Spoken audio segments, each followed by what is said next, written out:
Hola, ¿qué tal? Soy Daniel Fermani y seguimos con Conociendo a Shakespeare en esta segunda parte.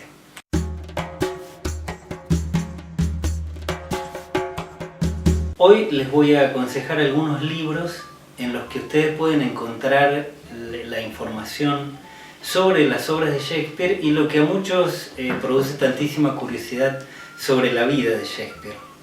Ustedes tienen que saber que sobre la época en que Shakespeare vivió, que fue entre el final del 1500 y principios del 1600, o sea, entre el siglo XVI y XVII, hay muchísima información. Hay muchísima información sobre la sociedad, sobre la economía, las costumbres de la época, los hechos históricos, etc. Sobre lo que no hay información es sobre la vida de Shakespeare, su vida personal. Como no hay información sobre ningún ciudadano europeo específicamente que haya vivido en esa época, porque lógicamente no había registros, como hoy en día no había medios técnicos de registrar todo lo que hacía una persona, y los únicos registros sobre los hechos de su vida eran los que se encontraban en la iglesia donde había sido bautizado, donde se casaba y donde probablemente era registrado su fallecimiento. Los otros registros eran registros legales, si era testigo de alguna querella, de alguna compra y venta, se había firmado su testamento, como en el caso de Shakespeare, y en el caso de Shakespeare justamente nos vamos a encontrar con que hay algunos datos.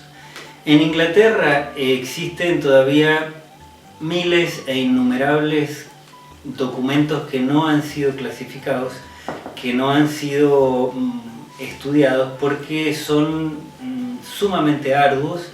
Están escritos por lo general en cueros de ovejas que tratados de manera tal que parecen papel. Los cueros están perfectamente conservados, pero no así la tinta, por lo cual es muy difícil leer esos manuscritos escritos en un inglés que no es el inglés más antiguo, pero tampoco es el inglés moderno, es un inglés medio, y que además están escritos de manera totalmente abigarrada, o sea, todo muy junto, muy pegado, sin espacios, una parte arriba de la otra. Y bueno, en esos documentos es donde se ha encontrado una de las 6 firmas autógrafas de Shakespeare. Ustedes deben saber que no hay nada escrito de puño y letra de Shakespeare. Tenemos sus 37 obras publicadas en el First Folio, en el primer libro que se hizo 7 años después de su muerte, con una recopilación de las obras. Tenemos el libro de sonetos y 2 poemas elegíacos.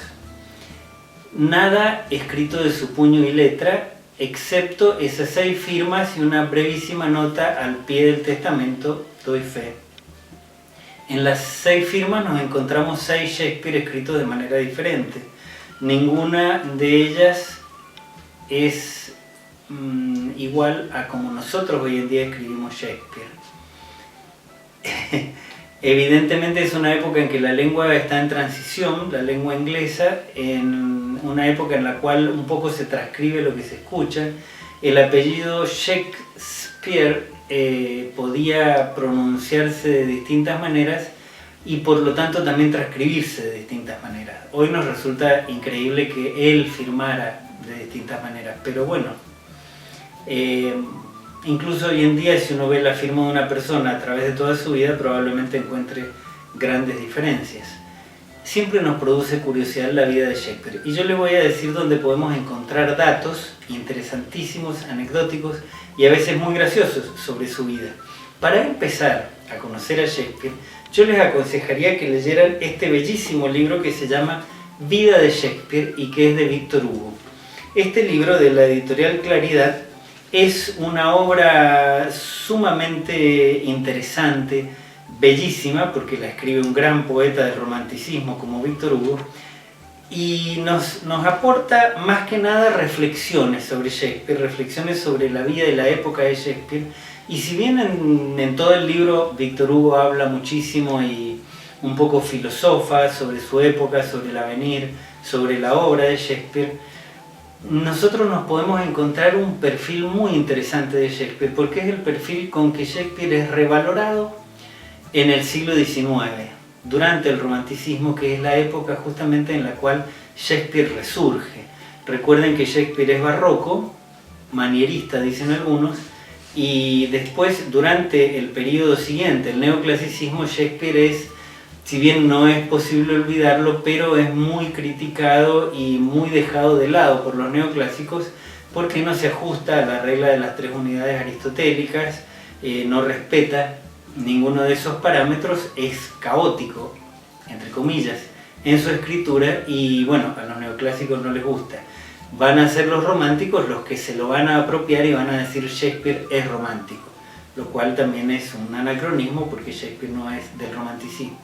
Pero Víctor Hugo, admirándolo muchísimo a Shakespeare, escribe este libro precioso que se llama Vida de Shakespeare y que yo les aconsejo como una introducción a la lectura de la vida de Shakespeare, porque vamos a encontrar cantidad de material sobre la vida de Shakespeare y bueno, en ese material hay mucha información, especialmente sobre la época, más que sobre la vida de él, porque con esa época se trata de recortar un perfil de Shakespeare, sacando conclusiones y deduciendo que según lo que estaba sucediendo, según lo que pasaba en su pueblo, en su familia, etc., Shakespeare debería haber hecho tal cosa, debería haberse trasladado a tal lugar. Datos sobre los cuales no tenemos una información totalmente certera, pero que podemos un poco deducir. Especialmente la época en que Shakespeare vive en Londres, que es cuando produce su gran obra dramatúrgica, no sabemos casi nada de lo que él hacía. Por eso se van a encontrar ustedes con gran cantidad de material y van a decir, bueno, ¿cuál leo? ¿Cuál es el más importante? ¿Cuál es el más verosímil o el más serio? Hay muchos, muchos que son sumamente densos y que yo les diría que son más bien para la crítica especializada, etc. Pero aquí estamos hablando de conocer a Shakespeare, por eso yo les voy a aconsejar algunos que son los más accesibles, los más sencillos y los más actualizados, donde vamos a encontrar información más fresca y que nos va a interesar muchísimo y que probablemente nos dé eso que todos anhelamos, que es una especie de perfil humano de este genio que es Shakespeare. Como es mucho el material que tenemos, y ya ven ustedes, tengo que aconsejarles varios libros para ir aproximándonos a la vida de Shakespeare, vamos a hablar en el próximo bloque, el número 3 de Conociendo a Shakespeare. Recuerden de suscribirse a este bloque que se llama Ónfalos, el centro del mundo, para poder recibir las noticias de todo lo que vayamos hablando sobre Shakespeare y después sobre otras cosas más.